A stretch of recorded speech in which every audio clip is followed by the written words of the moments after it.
Alright, we're back here with Empire of the Sun. I want to give you a little drop in on my latest because we're looking for an opponent and hopefully we can get one. If between then and now we have started a new game. The last game we had was went up to turn 4, learned a heck of a lot on that one. It was mostly a learn through game, you know how that goes. And luckily for me, or surprisingly, we went all the way through without any major glitches. Usually we wouldn't have any restarts. The only reason I restarted this game is because the Japanese were just doing so bad. They were so far behind. Like I said, it's a uphill battle for the Japanese to begin with, but if you can't get it within the first few turns, it's pretty much a wash. So we were having fun with it, but I did put that feeler out there for an opponent, and I'd like to have it on my channel, the game, like we're doing with Central America. But we'll see. I don't know if anybody's going to reply. But till then, I want to do a little bit of a redo, and we have started this game over to kind of get a feel. You know how once you've gone through it the first time, you're ready to go through a second time. It's more like let's say a veteran player. You know how it would have been different, and I think it might have been. Now we've already started out with our battle for Pearl Harbor, and in this game, in the campaign game, you're going to throw 36 or 32 factors at the Pearl Harbor. The only thing that's going to change that is how many of those effectiveness die rolls you get to use. On mine, I was able to use just the regular. They weren't reduced to a quarter or half of the 32. I was able to use all 32 or 36. And that, when you do that, that gives you a little medium attack. You almost have to double your die rolls to eliminate everybody and have a great attack on Pearl Harbor. So instead of having a low damage attack on Pearl Harbor, I had a medium attack on Pearl Harbor, and it wasn't a heavy attack. So it was medium, which ain't too bad. But then, like I said in this game earlier, and I've seen this with my first playthrough, you have one turn for a Japanese player, and that's the second card that you play. And you can see here, you can one time only, activate all headquarters and all their efficiencies. You get a surprise attack bonus and all their bonuses, but you get a total of 26 units. So this is the make or break turn I think I've discovered in this game. You're either going to do it now or you ain't going to do it. So here I have the dice to kind of show me how many units in each hex. And I don't know, they've all been moved to their battle hex already, okay. But that's how many are on there. And there's a total of 26 units. I have a total of 5 battles. And that big dice there, this is telling me that there's 7 units in this hex here. So I was counting them all up to make sure I had my 26 activations and movements. But here we go. And I don't know. I want to look back on my last video from my original game and see how I played this card. Because, man, I mean, you really got to activate 26 units and attack all kinds of places. We have 5 battle hexes. We're going for Manila and some other spots that are strategic. And over here, I think that might be Midway. I'm not really sure. Smothering attack here to pin down Allies Navy, whatever naval response they could have, which isn't much. I'm working on that right now, the reaction. But yeah, we were in my last game. I remember trying to take the Philippines, but after the first Japanese attempt to take Manila, I think it failed, and then I shipped a bunch of units in there and made it pretty much impregnable. So they had to, like I said, their one chance. So in this Empire of the Sun game, the Japanese are uphill most of the time, and even historically, but this is the turn that's going to make or break it. So I think I got as many units activated as I can. I've really, depleted everything to get them going on here at these attacks. So we'll see what kind of a response the U.S. player can have. They can't activate those units of Pearl. And I think the only other naval unit they got is the Kent down here. The Force Z battleship here, and another little chump changer here that ain't really worth the dump. Let's see how big he is. I think he's a 1 factor, A3, a little light cruiser down there, Dutch East Indies. Well, that's about it. I'm just mostly a game study. I want to see how good the Japanese can do in this attack, because like I said, this is it. Make or break here, just like Pearl Harbor. That was the way it was historically. They had one chance only. We'll be back. Alright, now another thing with this second card play of the game, the make or break attack for the Japanese player. is we will get a surprise attack. Sometimes I can talk. Die Roll Modifier. And that will be... Oh, here. I should have this all ready to go, but I don't. Of +3 on our effectiveness die roll. No response by the allied player, except if I win. If I entered the Malaysian coastal hex, then that forces the unit can be placed there during my reaction movement. But other than that, surprise attacks, no reaction movements. As per, oh, bear with me, bear with me, bear with me.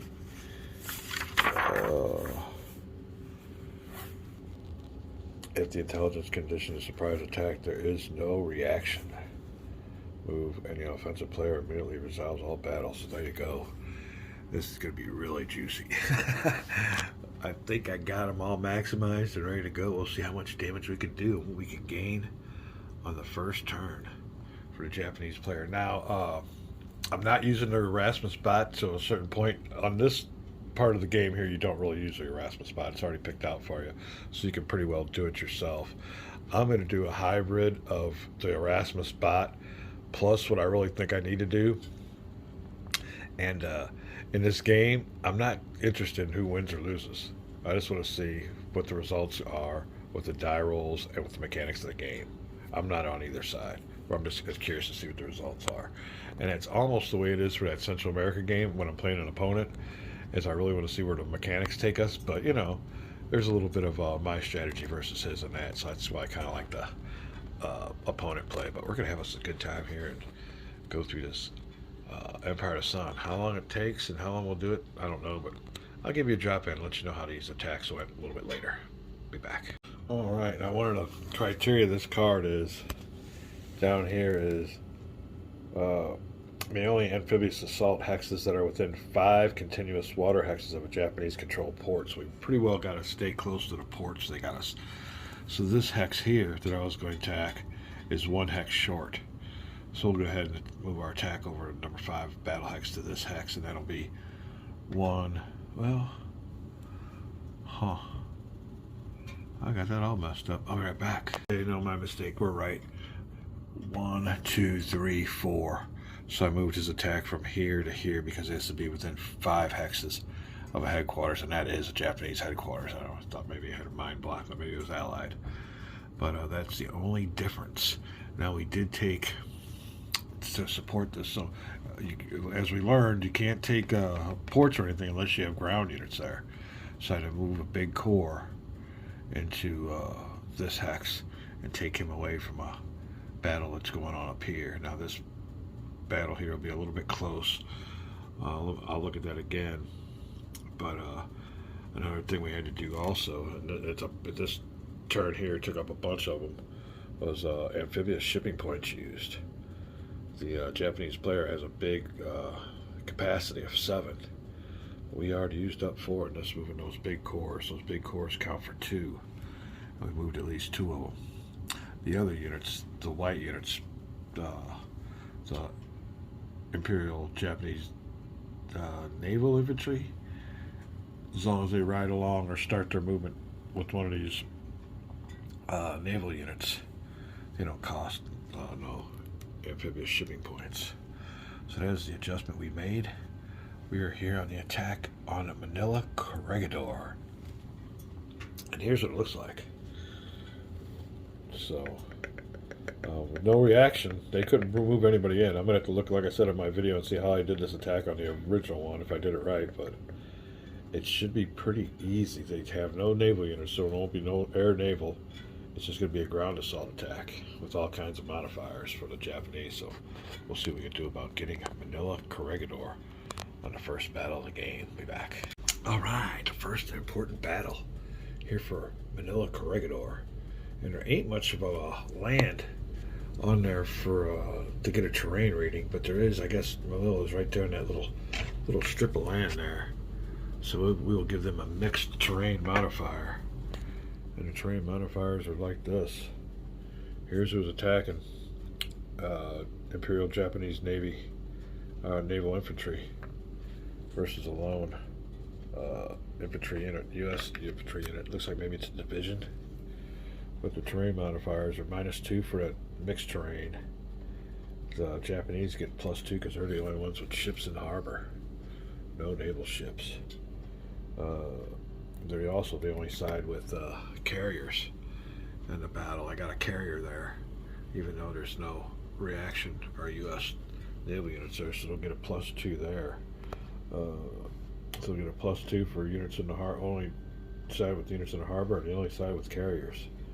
For a total of +4. Now, let me see here. Oh, nope. We got a -2, so that negates this. So he's got a +2. And then the headquarters, this headquarters unit gives him a -3, so we'll be rolling with -1 on our ground combat results table. There we go. Need a high number for sure. Ooh, 7. So it'll be a 6. We'll find out what we got here. Oh, it's only 1. So we're throwing 14 attack factors at him. That'll reduce this unit, but it will not eliminate it. And that is key. That is key. Now you can fire back with 5. We do get a reaction. Die roll. Oh, we don't get no modifiers for us. And we'll just be seeing how much of that 5 we can use. We need to double it up. 2 won't do nothing. That is half of 5. Won't do nothing to any of these units, so there you go. That is the, oh man, that is what happens in Manila. That is a bite. So that's what happened in my last game. I guess that's a hard nut to crack, or I should have put more units in there. We'll be back.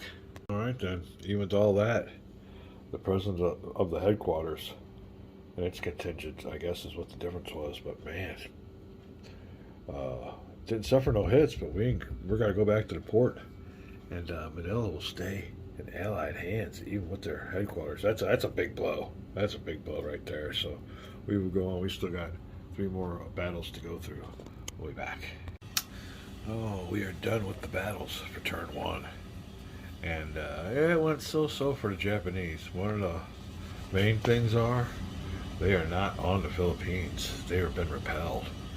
And why were they repelled? Well, I didn't give them enough infantry or attack factors. I kind of spread my attacks out too much, and probably should have concentrated really on putting most of my units here. But this unit that is here, the only units that's left is this unit right here, and he's reduced. So he's got 1 step. So there ain't much. They're hanging on by a thread. On the attack number 2. That unit didn't suffer no hits, but the air unit that was in that hex with them was destroyed. Now we do have a foothold in the Philippines with battle hex number 3. So we've gotten there with a nice core, and I also parked a couple ships in the harbor of our newly captured spot. The only bad thing is it's an island, so we can't reach them by land. We got to spend precious amphibious shipping points to get him going on the island there. So that is the results of battle hex number 1, 2, and 3, 4 out here at Wake Island. I just got done with the attacks. These little boys here were eliminated. So good news on the Japanese front for that one. We have gotten Wake Island on attack number 4. Now attack number 5, since there is no reaction or special reaction, that's something I thought of, and maybe I should have kept in mind, was walked in on all these spots, took advantage of them not being able to react. I should have walked in on all these spots. Anyway, I was able to walk in on a spot here with battle number 5. So we are on Borneo with a good core. Oops, where am I at? Wrong one. There you go. Borneo with a good core, and I parked me a couple ships there. We have a carrier there, a light carrier, and a core, and an all-important resource hex we put the Japanese flag on top of. So it wasn't a bad attack. It could have been a lot better or a lot worse like it was in my first game. The key thing is we got the Philippines pretty well weakened down for any future assaults, and that's going to be key early in the game, is get those the Philippines And I'm going to concentrate up around here, see what's going on. We'll also get the whole game as a whole, but as my second game goes for a Japanese player, doing a lot better. Although, still not in Manila after 2 games worth. And some good attacks. That is a hard nut to crack, and the headquarters unit definitely makes a difference with its Die Roll Modifiers. Oh, we're going to go on here and play this a little bit. I just want to give you a little drop in and show you what goes on with that first card play. What will we do now? It'll be the end of the card play, and we'll go on. They got some special criteria for the beginning of the campaign scenario. Like I said, I'm just going to go through the motions. Hopefully get me an opponent here. If not, within about a week or so, I'll probably put this game up and move on to War for America. We're back.